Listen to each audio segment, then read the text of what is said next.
प्रेक्षक हो, माफियागिरीच्या वर्चस्ववादातून दाऊदचा थोरला भाऊ साबिर इब्राहिम कासकर याची पठाण गँगनं मन्या सुर्वेला मदतीला घेऊन मध्यरात्रीच्या सुमारास मुंबईच्या प्रभादेवी परिसरातील एका पेट्रोल पंपावर थंड डोक्यानं हत्या केली होती। तो दिवस होता 12 फेब्रुवारी 1981। अंडरवर्ल्डचा बादशाह म्हणून ओळखल्या जाणाऱ्या दाऊदच्या भावाची हत्या केल्यानं दाऊद त्याच्या स्टाईलनं यामध्ये सहभागी असणाऱ्यांचा बदला घेणार ही काळ्या दगडावरची पांढरी रेष होती। साबिरच्या हत्येमागं मास्टरमाइंड म्हणून होता पठाण गँगचा उजवा हात अमीरजादा। दाऊदचा न्यायालयावर विश्वास नसल्यानं अमीरजादाला कोणत्याही परिस्थितीत संपवायचाच असा त्यानं निश्चय केला होता। 2 वर्ष पद्धतशीर प्लॅनिंग करून दाऊदनं कामधंदा न करणाऱ्या आणि बावळट दिसणाऱ्या डेव्हिड परदेशीच्या हातून भर न्यायालयात अमीरजादाची गोळ्या घालून हत्या केली। तो दिवस होता 6 सप्टेंबर 1983।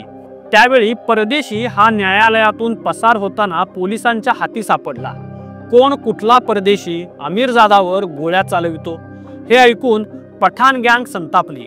नेमका हा घटनाक्रम कसा घडला, दाऊदनं भावाच्या हत्येचा बदला घेण्याची सुपारी कोणाला दिली, अमीरजादाचा गेम करण्यासाठी डेव्हिड परदेशीची निवड का करण्यात आली, अमीरजादाची हत्या झाल्यानंतर पठाण गँगची अवस्था काय झाली, असे अनेक प्रश्न आपल्याला पडले असतील।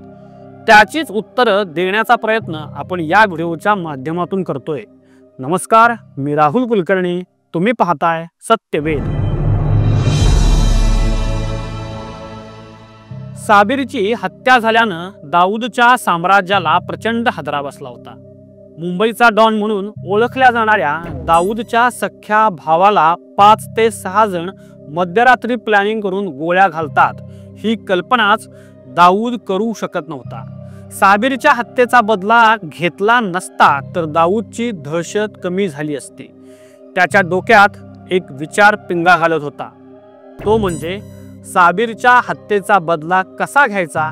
उशिरा मिळणाऱ्या न्यायदानावर दाऊदचा विश्वास नव्हता, त्यामुळे हे प्रकरण न्यायालयात जाणं दाऊदला पसंत नव्हतं। मात्र दाऊदचे वडील इब्राहिम कासकर यांनी राज्याचे तत्कालीन मुख्यमंत्री AR अंतुले यांची भेट घेतली आणि साबिरच्या हत्येचा तपास करून त्यात सहभागी असणाऱ्यांना अटक करावी अशी मागणी केली। काही महिन्यांनी पोलिसांनी अमीरजादा याला साबिरच्या हत्येप्रकरणी अटक केली। दाऊदला देखील अमीरजादा हवाच होता, पण आता त्याला अटक केल्यानं तो जोपर्यंत तुरुंगात आहे तोपर्यंत त्याचा गेम करणं अत्यंत अवघड होतं।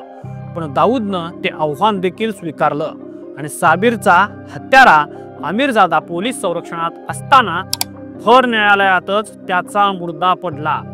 प्रत्यक्ष न्यायालयातच एखाद्याची हत्या करण्याचं धाडस कोण करेल असं कोणाला स्वप्नातही वाटलं नव्हतं। पण अशक्यप्राय गोष्ट दाऊदनं प्रत्यक्षात उतरवल्यानं दाऊदची प्रचंड दहशत खुद्द पोलिसात देखील निर्माण झाली।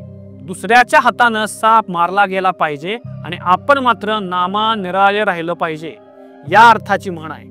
त्याचाच अवलंब दाऊदनं केला। बदला तर घ्यायचा, पण त्यामध्ये आपल्या गँगमधलं कुणी सापडता कामा नये याची खबरदारी दाऊदनं घेतली। अमीरजादाची हत्या करणाऱ्यांसाठी दाऊदनं गुन्हेगारी जगतात नव्यानंच उदयाला आलेल्या राजन नायर अर्थात बडा राजन याची निवड केली। दाऊदनं राजनच्या 5 ते 6 खाजगी भेटी घेतल्या आणि त्याच्याकडं अमीरजादाचा गेम करायची जबाबदारी सोपवली। अंडरवर्ल्ड डॉन दाऊद आपली मदत मागत असल्याचं समजताच बडा राजन हवेतच गेला। दाऊदला जे पाहिजे होतं तेच घडत होतं। दुसरीकडे बडा राजन देखील तयारीत होता। त्यानं अमीरजादाला संपवायची सुपारी दाऊद कडून घेतली खरी, पण तो प्रत्यक्षात त्याला गोळ्या घालणार नव्हता। तर त्यानं अमीरजादाच्या हत्येची जबाबदारी मुंबईत भटकत असणाऱ्या आणि पैशासाठी काहीही करण्यास तयार असणाऱ्या डेव्हिड परदेशी याला द्यायचं नक्की केलं।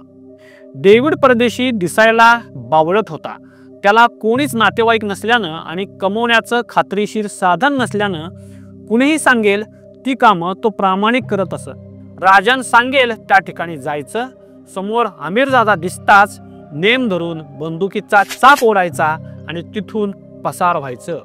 असा साधा सोपा प्लॅन होता. आता राजनच्या समोर मुख्य अडचण होती ती म्हणजे हत्यारा निवडला पण त्याला बंदूक कशी धरतात हेच माहित नव्हतं. परदेशी याला पिस्तूल चालवण्याचे ट्रेनिंग मुंबईपासून काही अंतरावर असणाऱ्या डोंगरदऱ्यात परदेशीला पिस्तूल चालवण्यास शिकवण्यात यायला लागलं. पण त्यात फारसं यश आलं नाही. परदेशी याला खाण्यापिण्याची सोय दाऊदनं केली होती.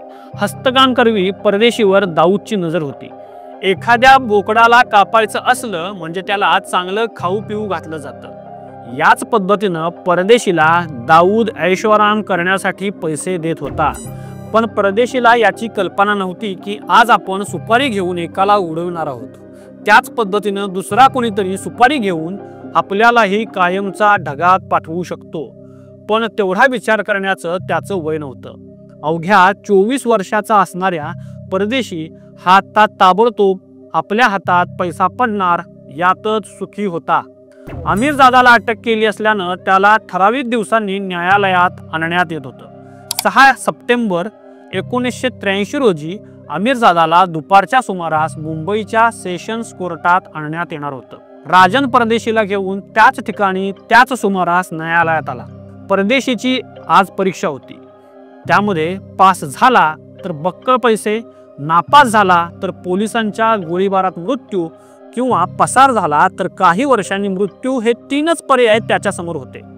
गोळी झाडल्यावर तू हमखास पसार होणार असं त्याच्या मनावर बिंबवण्यात आलं होतं. साहजिकच अमीरजादाची हत्या करून पैसे घेऊन आपण मुंबई सोडून निघून जायचं एवढंच परदेशी याच्या मनात पक्क होतं. पहिल्या मजल्यावरील कोर्टात अमीरजादाला हजर करण्यात येणार होतं. खाली राजन आणि त्याचे 2 साथीदार परदेशी याला घेऊन जाण्यासाठी जीप सुरू करून थांबले होते. परदेशी हा वरच्या मजल्यावरील पॅसेजमधून इकडून तिकडं फिरत होता. आपल्याला पिस्तुलातून गोळी मारता येईल का याची त्याच्या मनात साशंकता होती. त्याला वेश देखील साधाच असल्यानं आणि चेहऱ्यावर बावळटपणाचे भाव असल्यानं अजून काही वेळानं हा अमीरजादावर गोळीबार करेल अशी शंका तिथं असणाऱ्या सामान्यांना राहू दे पोलिसांना देखील आली नाही. अखेर बेलीफनं अमीरजादा हाजीर हो असा पुकारा केला आणि पोलीस संरक्षणात अमीरजादा कोर्ट रूममध्ये हजर झाला. पॅसेजमध्ये थांबलेल्या परदेशीयानं अमीरजादा कोर्टामध्ये जाताना पाहिला. साबिरच्या हत्येचा आरोप असणाऱ्या अमीरजादाला पाहण्यासाठी न्यायालयात गर्दी झाली होती. त्याच गर्दीतून पुढे सरकत परदेशी अमीरजादा उभा असणाऱ्या कोर्टामधील आरोपी जिथे उभा राहतो त्या कठड्यापासून काही अंतरावर थांबला होता. पण अमीरजादाच्या चहूबाजूना पोलीस असल्यानं त्यानं हातात लोड केलेली पिस्तूल घेतली होती. गर्दी असल्यानं हे कोणाच्याच लक्षात आलं नाही. आता परदेशीला केवळ एक संधी होती. सुनावणी सुरू असताना पोलीस थोडे बाजूला झाले आणि संधी आयती चालून आली.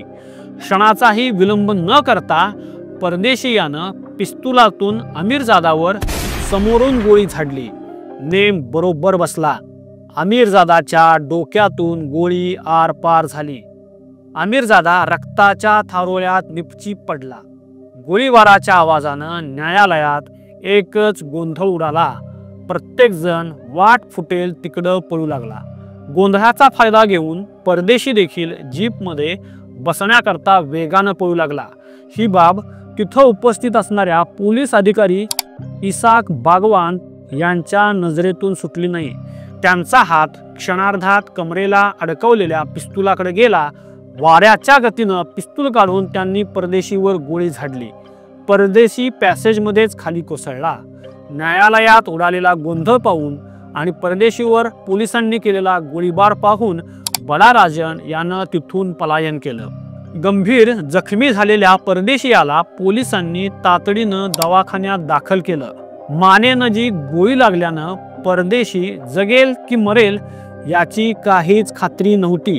पण पोलिसांना तो जिवंत हवा होता, कारण त्याच्या माध्यमातून त्याला सुपारी कोणी दिली त्यांची नावं उघड होणार होती. परदेशीचे नशीब बलवत्तर म्हणून परदेशी वाचला आणि पोलिसांनी त्याला साक्षीदार केलं. पोलीस चौकशीत परदेशी यानं बडा राजन आणि दाऊद यांचं नाव घेतलं। मग काय, पोलिसांनी दाऊद आणि बडा राजन यांना बेड्या ठोकल्या। आता दाऊदच्या टार्गेटवर होता डेव्हिड परदेशी। काही वर्षांनी मुंबईच्या एका हॉटेलमध्ये डेव्हिडचा मृतदेह सापडला। एवढीच पोलीस दप्तरी नोंद आहे। यामागं दाऊदचा हात होता का, याबाबत पोलिसांनाही काही माहिती नाही। पण दाऊदचा स्वभाव आपल्या विरोधात गेलेल्या कुणीही असो त्याचा बदला घेण्याचा होता, हे विसरून चालणार नाही। दुसरीकडे अमीरजादाची न्यायालयात हत्या केल्यानं पठाण गँग परदेशीच्या पाठीमागे असणाऱ्या बडा राजनला संपवायच्या तयारीला लागली, कारण अजून सुडाचं चक्र पूर्ण व्हायचं होतं। गुन्हेगारी विश्व म्हणजे एक प्रकारचं जाळ आहे। या जाळ्यात जो प्रवेश करतो त्याला वाटतं आपण फार हुशार आहोत, त्यामुळे तो काही काळ रुबाबात राहतो, काही जणांचे मुर्दे पाडतो, पण नंतर त्याचा गेम कसा होतो हे त्यालाच कळत नाही। एका मागोमाग एक गुन्हेगारी विश्वातले मोहरेच शेवट गँगवॉर मधून किंवा पोलिसांच्या एन्काउंटर मधून मारले जातात, हे वास्तव दुर्लक्षून चालणार नाही। तुम्हाला हा विषय आणि व्हिडिओ कसा वाटला ते कमेंटमध्ये लिहा। आमच्या सत्यवेद चॅनलला लाईक, शेअर आणि सबस्क्राईब करायला विसरू नका। पुन्हा भेटूच पुढचा विषय घेऊन, तोपर्यंत नमस्कार।